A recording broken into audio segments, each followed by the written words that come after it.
नमस्कार, सी न्यूज भारत पर आप सभी का स्वागत है। मैं हूं अखिलेश पांडे। वक्त हो चुका है अलीगढ़ बुलेटिन का, जिसमें हम आपको अलीगढ़ जनपद से जुड़ी हुई खास और बड़ी खबरों से रूबरू करवाते हैं। तो चलिए बगैर देरी किए सीधे तौर पर शुरू करते हैं अलीगढ़ की खबरों का सिलसिला। अलीगढ़ में ट्रक ड्राइवरों के द्वारा की जा रही हड़ताल के बाद बीते दिवस वाहन चालकों की नींद उड़ गई।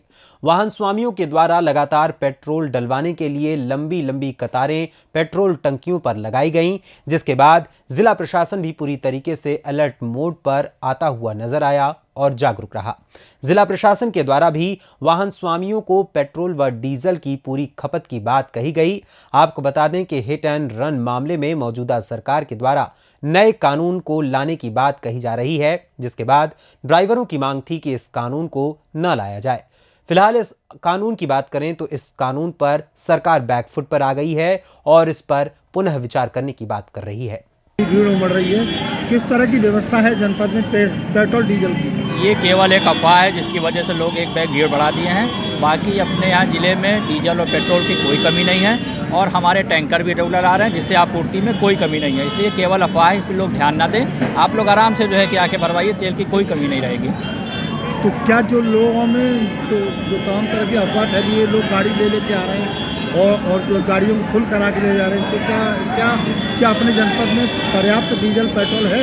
हाँ, अपने जनपद में पर्याप्त डीजल पेट्रोल है, इसलिए लोग आराम से आएँ, कोई जल्दबाजी नहीं है। वही घूम घूम के सबको समझाया भी जा रहा है, ये केवल अफवाह है, इस पर ध्यान ना दें आप लोग। दानिश, ये पेट्रोल पे भीड़ लग रही है, क्या प्रॉब्लम? सर इसमें है नहीं, कहीं भी पेट्रोल नहीं मिल रहा। यहाँ मिल रहा है तो यहाँ से पड़वा रहे हैं।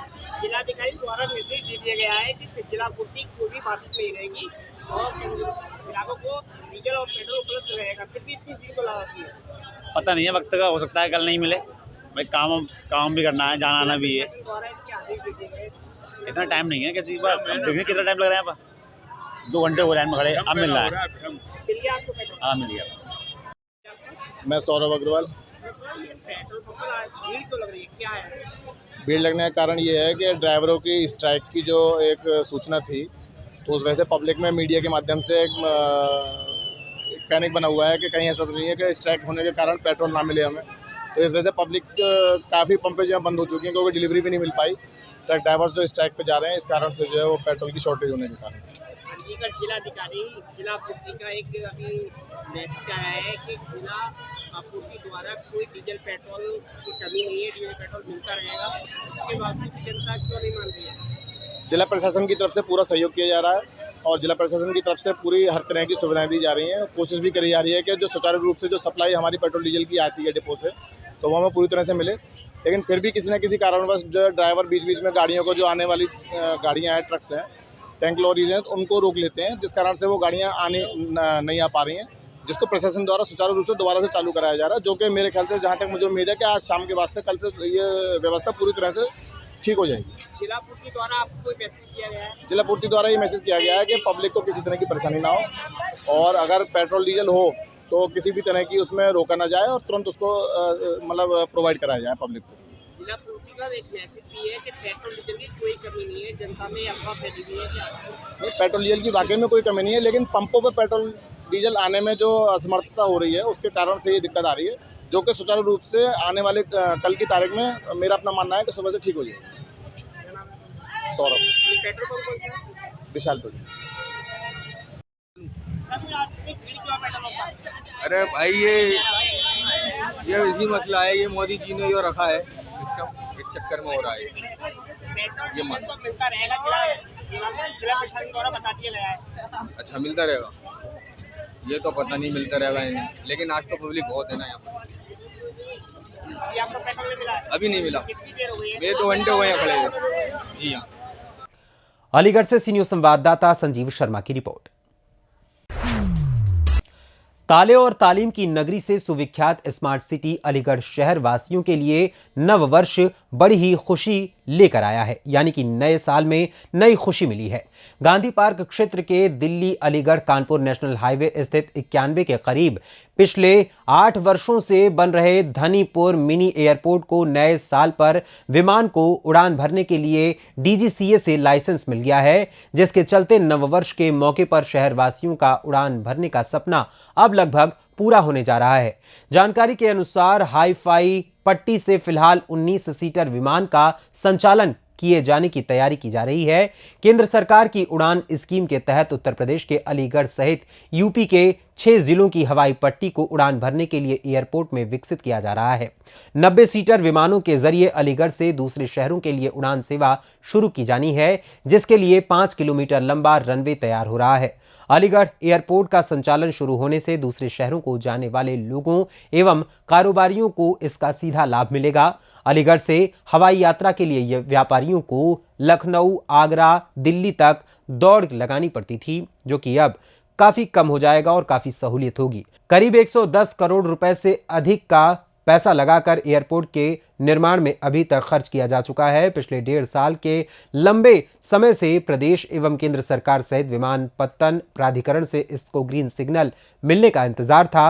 वहीं प्रदेश सरकार की कैबिनेट ने अलीगढ़ समेत प्रदेश के 5 जिलों में एयरपोर्ट संचालन की जिम्मेदारी विमानपत्तन प्राधिकरण को दे दी थी, जिसके बाद केंद्रीय टीम ने अलीगढ़ धनीपुर एयरपोर्ट पहुंचकर टीम द्वारा एयरपोर्ट का निरीक्षण किया गया और अपनी रिपोर्ट दे दी गई है। अलीगढ़ में जो एयरपोर्ट है उसको उड़ान भरने के लिए अनुमति मिल गई है, क्या क्या निर्देश है? लाइसेंस की प्रक्रिया पूरी हो गई है और कुछ हड़ताएँ हैं, बस वो पूरी होनी बाकी हैं, औपचारिकता ही रह गई है। उसके बाद शीघ्र ही जैसा बताया गया है उड़ान यहाँ से शुरू होगी। सर कहाँ के लिए यहाँ से उड़ान शुरू होगी? अभी इस बारे में जो है नागरिक उड्डयन विभाग जो है वो उसके बारे में दिशा निर्देश जारी करेंगे। उसके पश्चात जो है पता चलेगा कहाँ की उड़ान। सर इसको एक्सपेंड भी कर रहे हैं?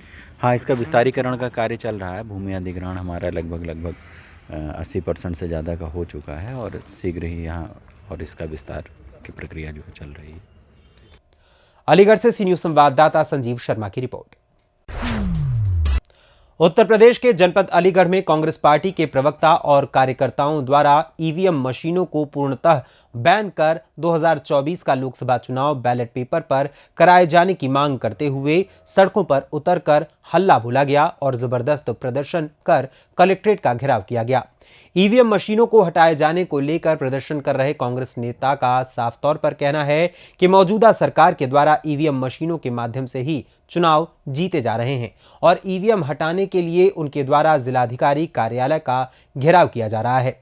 जिलाधिकारी कार्यालय का घेराव करते हुए कांग्रेस नेता ने कहा कि मौजूदा हालातों में जब तक ईवीएम को नहीं हटाया जाएगा तब तक चुनाव में धांधली होती रहेगी, जिसके चलते उनके द्वारा एवं हटाए यानी कि जो बैलेट पेपर लागू किए जाने और ईवीएम को हटाए जाने की मांग की जा रही है उसे जल्द से जल्द पूर्ण करने की बात कही जा रही है। इसको लेकर एक ज्ञापन मुख्य चुनाव आयुक्त के नाम डीएम के अधीनस्थ अधिकारी एसीएम को इस आशय के साथ सौंपा गया कि देश में आने वाले जो चुनाव हैं वो बैलेट पेपर पर कराए जाएंगे। कांग्रेस पार्टी का मैं प्रदेश इकाई का एक डेलीगेट मेंबर हूँ। इस मांग को लेकर आप प्रदर्शन कर रहे हैं और आज जो है देश हमारा खतरे में है, लोकतंत्र को कुचला जा रहा है, संविधान को कुठाराघात ये मोदी सरकार करती चली आ रही है और इस सब के पीछे सारी बात की एक बात, ईवीएम ही महाचोर है, ईवीएम ही महाघोटाला है। ऐसा आरोप पूरे देश के अंदर लग रहा है और हर व्यक्ति लगा रहा है, गरीब हो अमीर हो, हर चौराहे नुक्कड़ पर लग रहा है। मैं पूछना चाहता हूं, जिस ईवीएम पर देश को विश्वास ही नहीं, उस ईवीएम के जरिए चुनाव क्यों हो रहा है? बैलेट पेपर से चुनाव क्यों नहीं? वो ईवीएम जिसको पूरी दुनिया के विकसित देशों ने, पूरे दुनिया के विकसित देशों में जहां पर ईवीएम सबसे पहले बने, वो अपना चुनाव वहां पर ईवीएम से नहीं कराते। उनको ये संदेह है, एक देश के अंदर तो सुप्रीम कोर्ट ने फैसला करके उसको बैन किया, बावजूद इसके हमारे देश के अंदर ये चुनाव ईवीएम से क्यों?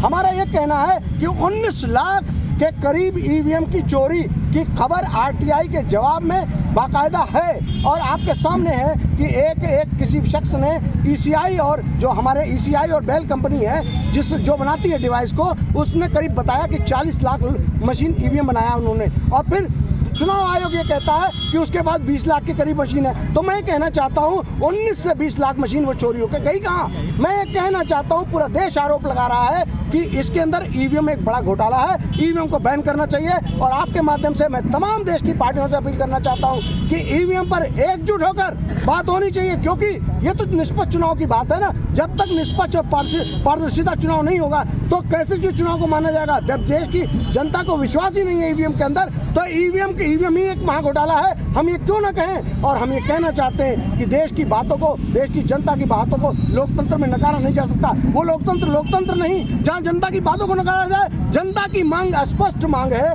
कि ईवीएम को बैन करो, बैलेट पेपर से चुनाव करो। आपने किस बैनर तले ये मांग रखी है कांग्रेस पार्टी? देखिए, मैं कांग्रेस पार्टी का एक लीडर हूँ, उसके साथ साथ देश का एक नागरिक हूँ।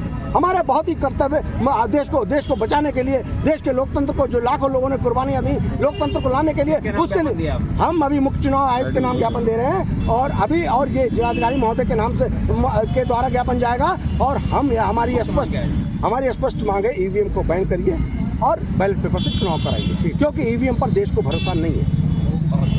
भारतीय राष्ट्रीय कांग्रेस पार्टी की ओर से एक ज्ञापन मुख्य चुनाव आयुक्त महोदय को संबोधित प्रस्तुत किया गया है, और जिसमें इनकी मांग है कि 2024 का लोकसभा चुनाव ईवीएम से न करा करके बैलेट पेपर से कराया जाए। तो इनका जो मांग पत्र है उचित कार्यवाही है संदर्भित ऑफिस को भेज दिया जाए। ठीक है। मैं सौरभ भारद्वाज हूँ, विधानसभा क्षेत्र अतरौली से आम आदमी पार्टी का अध्यक्ष हूँ।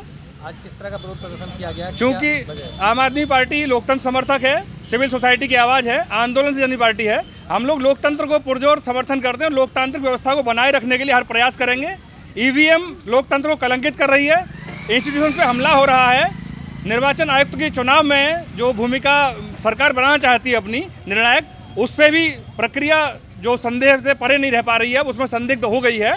और जो ईवीएम है, सैकड़ों हजारों लाखों ईवीएम लापता हैं। ऐसे में ईवीएम जो सर्किट है उस पर विश्वास करने की क्या मजबूरी है? पारदर्शितापूर्वक बैलेट पेपर चुनाव होना चाहिए। हम लोकतंत्र समर्थक हैं और लोकतंत्र को बलवान बनाने के लिए, वास्तविक बनाने के लिए, जन अधिकारों के क्रियान्वयन के लिए आम आदमी पार्टी हर प्रयास करेगी। हमारा इसको विरोध को लेकर के गठबंधन की ओर से कार्यक्रम यहाँ चल रहा है, और हम ये चाहते हैं कि ईवीएम को बैन किया जाए और बैलेट पेपर चुनाव किया जाए, ताकि लोकतंत्र जिंदा रह सके। क्योंकि भारतीय जनता पार्टी के अंदर अपना आंतरिक लोकतंत्र भी नहीं है, वो अपने में डाल देते हैं और फिर स्वयं मठाधीश बन के बैठ जाते हैं। कभी मंदिरों में घुसते हैं, कभी पूजा के नाम वोट मांगते हैं, कभी धर्म के नाम पे मांगते हैं, लेकिन लोकतंत्र को कमजोर कर रहे हैं। हम इसकी निंदा करते हैं। हम चाहते हैं बैलेट पेपर चुनाव हो, पारदर्शी चुनाव हो। देखिए, मैं इंजीनियर आगा यूनुस, कांग्रेस नेता अलीगढ़। देखिए, देश की जनता को अब विश्वास नहीं रहा ईवीएम के ऊपर। ईवीएम के अंदर कई आरोप लगते रहे हैं, और अभी आप देखिए, कुछ दिनों पहले की बात है, आरटीआई एक्टिविस्ट ने सवाल पूछा ईसीआई और बेल कंपनी से कि देश के अंदर कितनी ईवीएम मशीनें बनी, तो जवाब आता है कि 40 लाख करीब मशीनें बनाई गई। और दूसरी तरफ सवाल ये होता है चुनाव आयोग से कि आपके पास कितनी मशीनें हैं, तो वहाँ पर 20 लाख के आसपास का जवाब आता है। तो उसके अंदर ये आपके मीडिया में भी खबर है और पूरे देश को ही मालूम है कि 19 लाख जो मशीनें कहाँ हैं, वो 19 लाख मशीनें कहाँ चली गई, उसको ज़मीन खा गया, आसमान खा गया, या वो पाताल लोक में चली गई, इसका कोई पता नहीं चला, न इस पर कोई बात हो रही। और दूसरा सवाल, अभी आप देखिए राजस्थान और मध्य प्रदेश में चुनाव होता है, प्रत्याशी को वोट मिलते हैं 0 अंडा, तो वो 0 वोट पाने वाला प्रत्याशी, उसका अपना वोट कहाँ चला गया? कौन है वो चोर? इसलिए तमाम मामले हैं, देश की जनता को बिल्कुल भी विश्वास ईवीएम पर नहीं रहा। मैं कह रहा हूँ निष्पक्ष पारदर्शी चुनाव हो, सटीक चुनाव हो, देश ये चाहता है और देश लोकतंत्र में विश्वास करता है, और किसी भी लोकतंत्र को जिंदा रखने के लिए निष्पक्ष चुनाव होना ज़रूरी है। इसलिए निष्पक्षता को बरकरार करते हुए देश के अंदर बैलेट पेपर से चुनाव कराया जाए और ईवीएम से चुनाव बैन हो, यही हमारी सीधी सीधी मांग है। इससे भाजपा को, आरएसएस को ईवीएम पसंद है, क्योंकि भाजपा आरएसएस को ऐसा लगता है कि वो ईवीएम के जरिए चुनाव जीत सकती। दिया आपने? मैं मुख्य चुनाव आयुक्त साहब के नाम ज्ञापन है कि हमारी इस बात को मांगा जाए कि क्योंकि इसके अंदर देश की जनता का विश्वास है।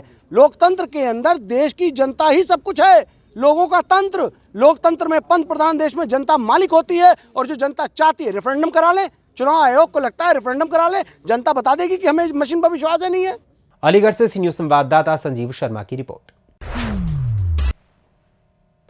अलीगढ़ में जहां एक ओर ड्राइवरों के द्वारा सड़कों पर चक्का जाम करते हुए प्रदर्शन किया जा रहा था और सरकार द्वारा ड्राइवरों के लिए लाए जा रहे बिल को वापस लेने की मांग की जा रही थी, उसी को लेकर सरकार ने फिलहाल नए कानून पर रोक लगा दी है। मगर दूसरी ओर भारतीय किसान यूनियन हरपाल गुट के द्वारा मैदान में उतरते हुए ड्राइवरों का साथ देने की बात कही गई थी।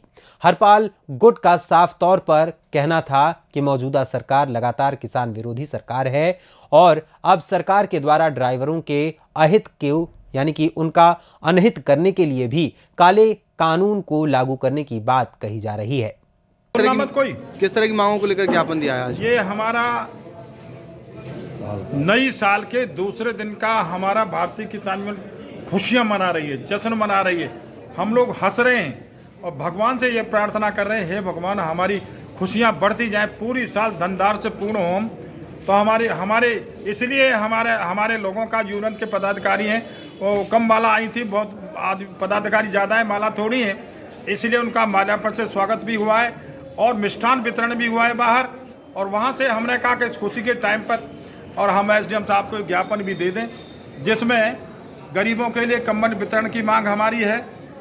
दूसरा जो है अलाव, मलिन बस्ती हैं, गरीब हैं, जैसे लोग हैं, वहाँ अलाव भी लगाए जाएं।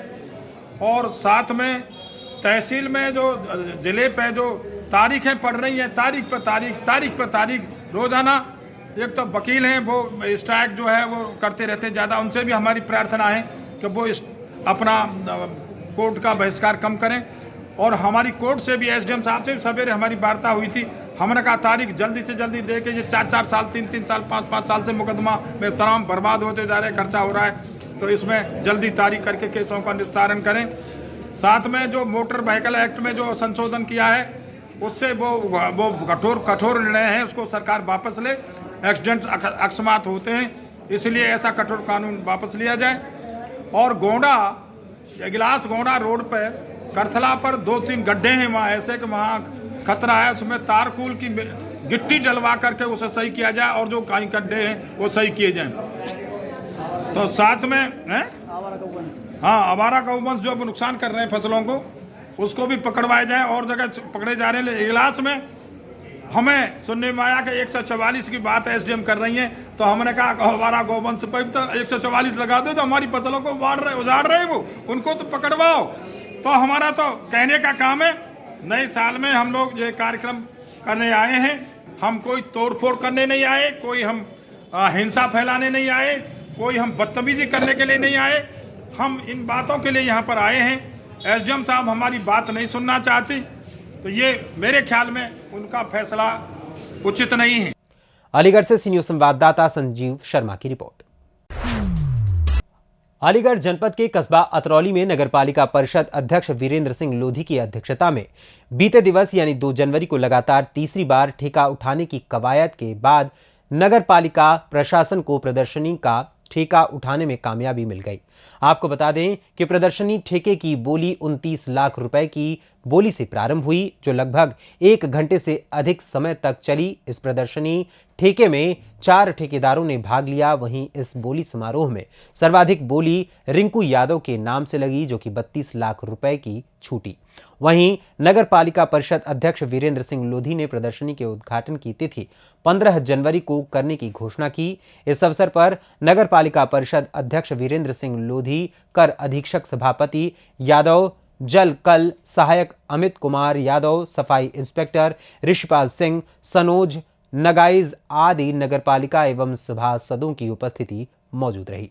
अवगत कराएं जो आज नगर पालिका परिषद द्वारा जो आज प्रदर्शनी की बोली लगी है, कितने की बोली आज लगी? आज की बोली जो उठाई है ठेके की बोली है 32 लाख रुपए प्रदर्शनी शहर में लगनी है। तो इस सर 2 दिन पूर्व जो बोली लगी थी इसमें नगर पालिका में प्रदर्शनी की, उसमें 29,75,000 थी और उससे पूर्व में जो है जो ई ट्रेडिंग में 51,71,000 की बोली थी। सर उसके समय में जानकारी अवगत करें जी। जो ऑनलाइन बोली लगी थी 75 लाख, वो 51,75,000 की, तो सर इतने कम पैसे कैसे कम हुए? नहीं, वो बोली हवा में बात सुनी थी लोगों के थ्रू, रिटर्न में हमारे पास कुछ नहीं है ऐसा। हाँ। अच्छा, आपके संज्ञान में नहीं थे लोगों के? आपके संज्ञान में नहीं था ये? हाँ। लोगों को चर्चा थी 51 लगाया, किसी ने 50 लगाया, किसी ने 31 लगाया, इस तरीके की डॉक्यूमेंट पूरे नहीं थे कंप्लीट। सर ये उद्घाटन क्या तारीख रहेगा इसका? इस उद्घाटन के लिए 15 तारीख निर्धारित की गई है। समय कितना रहता है इसका प्रदर्शनी लगने का? एक माह का। अपना परिचय है, आपका शुभ नाम क्या है? मेरा नाम रिंकू यादव। जी, हमें अवगत कराएं जो आज की नगर पालिका परिषद में जो नुमाइश की जो बोली लगी है, तो ये कितने की बोली लगी है? आपने कितने में ठेका उठाया इसका? मैंने 32 लाख रुपए में ठेका लिया है। अच्छा, इससे पूर्व में भी ठेका आपका ही था? हाँ, मेरे पिछले साल भी मेरे पास ही था। पिछले साल कितने का ठेका था आप पर? 25,60,000। अच्छा, तो इस विषय में क्या कहना चाहेंगे? जैसे लास्ट ईयर आपने 25,60,000 का ठेका लिया, इस बार ठेका 32 लाख का है, तो इस विषय में हमें क्या जानकारी देना चाहते हैं? इसमें कोई नुकसान या लेट भी हुई है इस बार प्रदर्शनी? लेट हुई है, उसके लिए हमारे चेयरमैन साहब हमारा सहयोग कर रहे हैं, वो हमारे लिए समय दे रहे हैं। उन्होंने जो अपना समय 8 तारीख रखा था, हमारी एक रिक्वेस्ट है, हमने उनको 15 तारीख दी है।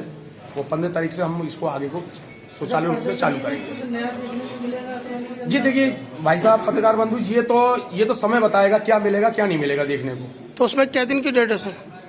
1 महीने की यहाँ से होती है, आपकी नगर पालिका से 1 महीने की डेट होती है। हम सोचेंगे 1 महीना हमारी प्रदर्शनी चले। इसका उद्घाटन क्या तारीख में करेंगे आप? 15 तारीख। अलीगढ़ से सी न्यूज़ संवाददाता संजीव शर्मा की रिपोर्ट। अलीगढ़ में अवैध कब्जे को मुक्त करने के लिए लगातार यातायात पुलिस के साथ मिलकर नगर निगम युद्ध स्तर पर अभियान चलाता हुआ नजर आ रहा है, तो वहीं दूसरी ओर यातायात पुलिस के द्वारा भी यातायात नियमों का पालन न करने वाले वाहनों को सीज किया गया। साथ ही दर्जनों वाहनों पर यातायात पुलिस के द्वारा चालान भी किए गए। दरअसल पूरा मामला जिला अलीगढ़ के बस स्टैंड के समीप का है, जहां पर एसपी ट्रैफिक के नेतृत्व व नगर निगम की प्रवर्तन दल की टीम के साथ मिलकर विशेष तौर पर यातायात में अवरोध हो रहे यानी अवरोध उत्पन्न कर रहे अवैध कब्जे को मुक्त किया गया। इस दौरान 1 दर्जन से ज्यादा ई रिक्शा को सीज किया गया, तो वहीं यातायात नियमों का पालन न करने वाले लोगों पर बड़ी कार्रवाई की गई। एसपी ट्रैफिक के द्वारा जानकारी देते हुए बताया गया कि लगातार यातायात को लेकर विशेष तौर पर अभियान चलाया जा रहा है। कुछ लोगों के द्वारा सड़क के किनारे अवैध कब्जे किए गए थे, जिनको पूरी तरीके से ध्वस्त किया गया है। नियमों का पालन न करने वालों पर जुर्माना भी लगाया गया, और जो लोग यातायात के नियमों का पालन नहीं करेंगे और अवैध कब्जा करेंगे, उनके खिलाफ इसी तरह से अभियान आगे भी चलते रहेंगे। ऊपर हो रही है सर, आज किस तरीके का अभियान चलाया गया है? ये लगातार यातायात व्यवस्था को दुरुस्त बनाए रखने के लिए लगातार अभियान चल रहे हैं, नगर निगम और पुलिस के संयुक्त अभियान, जिसकी कड़ी में आज ये जो कवर कुत्ता के पास अतिक्रमण कर ले रहे हैं लोग, फुटपाथ पे ठेल ढकेल लग जा रही हैं और रेलवे स्टेशन में आने जाने यात्रियों को दिक्कत होती है, वो अतिक्रमण से हटवाया गया और लोगों को चेतावनी करी गई है कि पुनः उनके द्वारा अतिक्रमण किया जाएगा तो फिर भारी जुर्माना और विधिक कार्रवाई FIR भी पंजीकृत की जाएगी। इसी कड़ी में साथ ही जो ई रिक्शा, कुछ अनरजिस्टर्ड ई रिक्शा चलने की सूचना थी, उनके विरुद्ध अभियान चलाया गया। जो रजिस्टर्ड नहीं है उनको सीज किया गया है, और नाबालिग जो के द्वारा भी ई रिक्शा चलाए जाने की कुछ शिकायतें मिलती हैं, तो नाबालिग के द्वारा चलाए जा रहे हैं उनको भी सीज किया गया, उनका चालान किया गया। सर कितने ऐसे ई रिक्शा मिले आपको जो नाबालिग लोग चला रहे थे, और कितने ई रिक्शा को सीज किया गया? अभी लगातार ये हमारी ई चालान की कार्रवाई हो रही है, सीज हो रही है, और वो सब अभी यातायात पुलिस लाइन में भेजे गए हैं वाहन, उसके बाद फिर उसमें प्रभावी। अलीगढ़ से सी न्यूज़ संवाददाता संजीव शर्मा की रिपोर्ट। फिलहाल के लिए इस अलीगढ़ न्यूज़ बुलेटिन में बस इतना ही। देश दुनिया की तमाम खबरों के लिए देखते रहें सी न्यूज़ भारत। हर खबर आपके साथ, आपके हाथ।